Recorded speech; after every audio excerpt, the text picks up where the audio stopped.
परमात्मा और किसान। एक बार की बात है, एक किसान परमात्मा से बड़ा नाराज हो गया। कारण यह था कि कभी बाढ़ आ जाए, कभी सूखा पड़ जाए, कभी धूप बहुत तेज हो जाए तो कभी ओले पड़ जाए। इस तरह से उसे हर बार कुछ ना कुछ कारण से उसकी फसल थोड़ी खराब हो जाती थी, जिससे वह बहुत ही परेशान हो जाता था। एक दिन तंग आकर उसने परमात्मा से कहा, देखिए प्रभु, आप परमात्मा हैं, लेकिन लगता है कि आपको खेती बाड़ी की ज्यादा जानकारी नहीं है। इसलिए आप कभी बाढ़, कभी सूखा, कभी ओले तो कभी धूप तेज कर देते हैं। आपसे एक प्रार्थना है कि एक साल मुझे मौका दीजिए, जैसा मैं चाहूँ वैसा मौसम आप कर दीजिएगा। फिर आप देखिएगा कि मैं कैसे अन्न के भंडार को भर दूंगा। परमात्मा मुस्कुराए और बोले, ठीक है, जैसा तुम कहोगे वैसा ही मौसम दूंगा, मैं दखल नहीं करूंगा।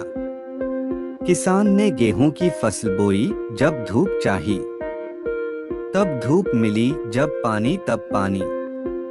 तेज धूप, ओले, बाढ़, आंधी तो उसने कभी भी आने ही नहीं दिया। समय बीतता गया, समय के साथ फसल बढ़ी और किसान की खुशी भी, क्योंकि ऐसी फसल तो आज तक नहीं हुई थी। किसान ने मन ही मन सोचा, अब पता चलेगा परमात्मा को कि फसल कैसे करते हैं। बेकार ही इतने बरस से हम किसानों को परेशान करते रहे हैं। फसल काटने का समय भी आया। किसान बड़े गर्व से फसल काटने गया, लेकिन जैसे ही फसल काटने लगा उसने देखा गेहूं की एक भी बाली के अंदर गेहूं नहीं था। सारी बालियां अंदर से खाली थी। वह एकदम से छाती पर हाथ रखकर बैठ गया और दुखी होकर उसने परमात्मा से कहा, प्रभु ये क्या हुआ? तब परमात्मा बोले, ये तो होना ही था, क्योंकि तुमने पौधों को संघर्ष करने का जरा सा भी मौका नहीं दिया।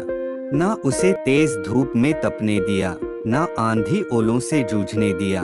उनको किसी प्रकार की चुनौती का एहसास जरा भी नहीं होने दिया।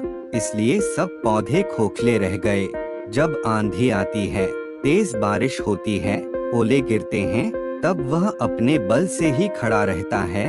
वो अपना अस्तित्व बचाने का संघर्ष करता है, और इस संघर्ष से जो बल पैदा होता है वो ही उसे शक्ति देता है, ऊर्जा देता है, उसकी जीवटता को उभारता है। सोने को भी कुंदन बनाने के लिए आग में तपने, हथौड़ी से पिटने, गलने जैसी चुनौतियों से गुजरना पड़ता है, तभी उसका स्वर्णिम आभा उभरती है, उसे अनमोल बनाती है। परमात्मा की बात सुनकर किसान को अपनी गलती का एहसास हो गया। वह परमात्मा से बोला, प्रभु मुझे माफ कर दीजिए, मुझे सब कुछ समझ में आ गया। अब मैं आपसे कभी कोई शिकायत नहीं करूँगा। परमात्मा बोले, जीवन में अगर संघर्ष ना हो, चुनौती ना हो तो आदमी खोखला ही रह जाता है, उसके अंदर कोई भी गुण नहीं आ पाता। ये चुनौतियां ही हैं जो आदमी को सशक्त और प्रखर बनाती हैं। अगर प्रतिभाशाली बनना है तो उसे चुनौतियां तो स्वीकार करनी ही पड़ेगी, अन्यथा हम खोखले ही रह जाएंगे। अगर जिंदगी में प्रखर बनना है, प्रतिभाशाली बनना है, तो संघर्ष और चुनौतियों को स्वीकार करना ही पड़ेगा। कहानी से सीख। इस कहानी से हम यह सीख मिलती है कि जीवन में बिना संघर्ष के कुछ भी हासिल नहीं किया जा सकता। जीवन में कुछ बनना है तो संघर्ष करना पड़ेगा।